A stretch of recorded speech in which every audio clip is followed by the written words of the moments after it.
ఇక తెలంగాణ ఐఏఎస్ ఆఫీసుల గురించి ఒకసారి చూద్దామండి. మీకు చాలా మంది తెలుస్తుంది ప్రముఖులు. ఆమ్రపాలి అని, అది ఆమ్రపాలి గారు, స్మితా సబర్వాల్ గారు, శ్రీలక్ష్మి గారు. కొద్దిగా వాళ్ళ గురించి ఒకసారి ఆమ్రపాలి గురించి చెప్పండి సార్, మీకు ఏ విధంగా తెలుసు అని. ఆమ్రపాలి మేడం వాళ్ళ డాడీ ప్రొఫెసర్, ఆయన ప్రొఫెసర్ అండి, ప్రొఫెసర్ ఆయన ఆంధ్ర యూనివర్సిటీలో అండి. And she's an IIT Madras, మా అలూమ్ని. మేము చదివిన చోట ఆమె సివిల్ ఇంజనీరింగ్ చదివింది. And she's the best officer in Warangal collector గా చేసినప్పుడు. అంటే ఓపెన్ మైండెడ్నెస్, ఎప్పుడు కూడా హిపోక్రటిక్ గా ఉండకూడదు అనమాట. ఆమె హిపోక్రసీ తెలియదు ఆమెకి, బోళాబోళి. ఇప్పుడు కలెక్టర్ గారి ఇంట్లో క్వార్టర్స్ ఇచ్చారు. కలెక్టర్ గారు క్వార్టర్స్ ఇస్తే మామూలుగా వర్షాలు చినుకులు పడుతూ ఉంటాయి కదా, ఆమె చూపించి చక్కగా అక్కడ కొండలు పెట్టి this is the collectors house సరదాగా అనమాట. అంటే ఇదిగో వర్షాలు పడుతున్నాయి అని సరదాగా చెప్తారు. దాన్ని అంటే అంత ఓపెన్ గా అనమాట. అంటే ప్రజలందరూ కూడా కలెక్టర్ గారు ఇల్లు అయినా సరే వర్షానికి వస్తుంది. అవును, అది గవర్నమెంట్ క్వార్టర్స్. ఇప్పుడు మేము కూడా రైల్వే క్వార్టర్స్ లో పెరిగిన వాళ్ళం. ఈవెన్ పివి సుందర్ గారు వాళ్ళ మదర్ విజయ్ గారు, రమణ గారు, మేమంతా రైల్వే, మా జిఎం కూడా మా క్లాస్మేటే కాబట్టి రైల్వే జిఎం మొత్తం రైల్వే నిలయంలో మేము చిన్నప్పటి నుంచి పివి సుందర్ మాకు తెలుసు. సో ఇక్కడ ఆమ్రపాలి గారు గొప్ప నాయకత్వాలు ఉన్నటువంటి ఐఏఎస్ ఆఫీసర్. వాళ్ళకి గ్రౌండ్స్ ఉంటాయి.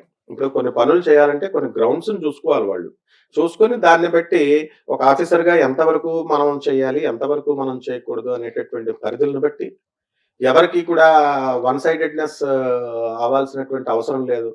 ఇప్పుడు వాళ్ళకి ఆ విధంగా ఎంతసేపు ఐఏఎస్ ఆఫీసర్ స్ట్రాటజీ ఎలా ఉంటుందంటే, మనం బెస్ట్ పరిపాలన అందించాలి, రూల్ పొజిషన్ ఏంటని చూసుకుంటారు, బెస్ట్ గవర్నమెంట్ ని అందించాలి, గవర్నెన్స్. అండ్ ఆమ్రపాలి గారు వేరు, స్మితా సబర్వాల్ గారు వేరు, లేకపోతే రేవంత్ రెడ్డి గారు వేరు, కేటీఆర్ గారు వేరు కాదు. They are all part and participle of the government. ఇప్పుడు కేటీఆర్ గారు ఎమ్మెల్యేగా శాలరీ ఎక్కడి నుంచి తీసుకుంటున్నారు? గవర్నమెంట్ నుంచేగా.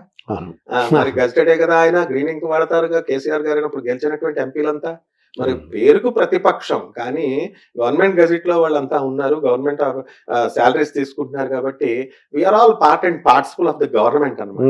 కాబట్టి అందరం కలిసి మనం పేదవాడిని, అల్టిమేట్ ఏంటంటే పేదవాడి యొక్క రక్షణ చూడాలా. పేదవాడికి అల్టిమేట్ గా వాడికి కావాల్సిన మినిమం బేసిక్ నీడ్స్ ని మనం చూడాలి. ఒక్కొక్కసారి ఏమంటారంటే స్ట్రిక్ట్ ఆఫీసర్ అని అంటారు, ఒకళ్ళేమో లిబరల్ అంటారు. అంటే ఏ విధంగా ఆమ్రపాలి స్ట్రిక్ట్ ఆఫీసర్ అంటారా లేకపోతే లిబరల్ అంటారా? ఇప్పుడు ఒక వ్యక్తి లీవ్ కోసం వస్తాడు. వాడు మెడికల్ లో నన్ను ఫెయిల్ చేసేయండి అంటారు. డాక్టర్ సుష్మా అని, she's additional CMO in railway, మాకు ఇక్కడ మెట్టుగూడ దగ్గర హాస్పిటల్లో. ఆమె మా చిన్నప్పటి నుంచి కూడా మా ఇంటి ఎదురుగుండగా మా ఆంటీ అనమాట. ఆవిడ హైయెస్ట్ పొజిషన్కి వెళ్ళారు రైల్వేలో. వాళ్ళ హస్బెండ్ కూడా దేవాసింగ్ అని, ఈజ్ రైల్వే బోర్డ్ చైర్మన్ గా చేశారు. ఇప్పుడు మీరు చూస్తున్నటువంటి మనందరం ప్రయాణం చేస్తున్న రైల్వే 3వ గోదావరి బ్రిడ్జ్ ఉంది కదా, అది వారు కట్టింది అనమాట. అది రోడ్ కమ్ రైల్ బ్రిడ్జ్, అది సార్ కట్టింది. సో ఇక్కడ 3వ బ్రిడ్జ్, సారీ.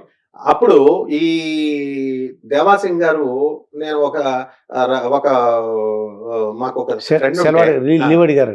ఫ్రెండ్, అతను వాళ్ళ తమ్ముడు మెడికల్ లో అన్ఫిట్ చేసుకోవాలి. దానికోసం వీళ్ళు తీసుకెళ్లారు లీవ్ కోసం. వెళ్తే మేము బొకే తీసుకొని వెళ్ళాం. ఎందుకు తెచ్చావు బొకే? ఆఫీసర్ జనరల్ గా ఇవన్నీ ఎంటర్టైన్ చేయరు, ఏదో మంచిదే, మనం గౌరవం, వాళ్ళు కూడా ప్రేమ చూపిస్తారు. అప్పుడు ఏదో వచ్చింది కారణం అని చెప్తే ఇలా లీవ్ కోసం అంటే, అతనికి మామూలుగా 6 రోజులు లీవ్ ఇస్తారు.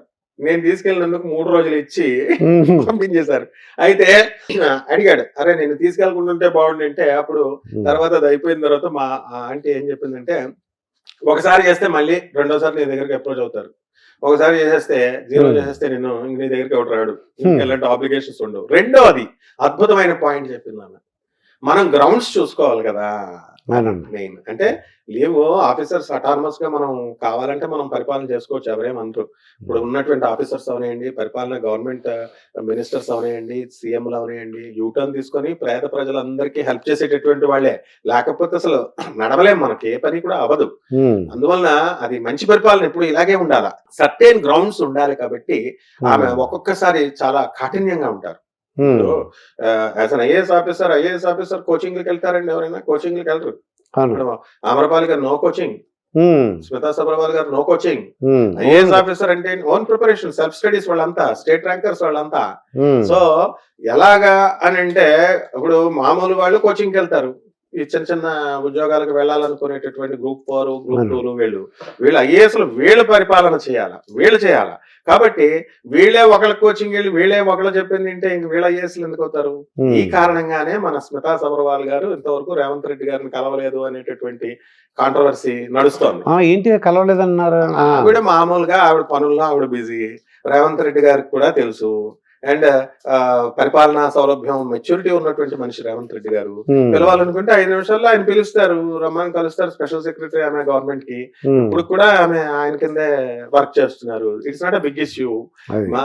మామూలుగా అడ్మినిస్ట్రేటివ్ గ్రౌండ్స్ లో ఎలా ఉంటాయంటే కొంతమంది టిమిడ్ అండ్ సిగ్గుపడుతూ ఉండేటటువంటి స్వభావం ఉంటుంది. ఒక పార్టీ అని ముద్ర వేసుకున్న తర్వాత, ఒక పార్టీ తరపు మేము ఉన్నాము అన్న తర్వాత రెండో వర్గం వారిని కలవాలంటే కొంచెం షై ఫీలింగ్, తర్వాత రెండవది దాని ఏమంటారు ఇబ్బందిగా ఉంటుంది. ఇబ్బందిగా ఉంటుంది. ఆ కారణాలు తప్ప పరిపాలనా సౌలభ్యం కోసం వాళ్ళు కలుస్తారు. తర్వాత సీతక్క గారిని కలిశారు అండ్ మాట్లాడారు.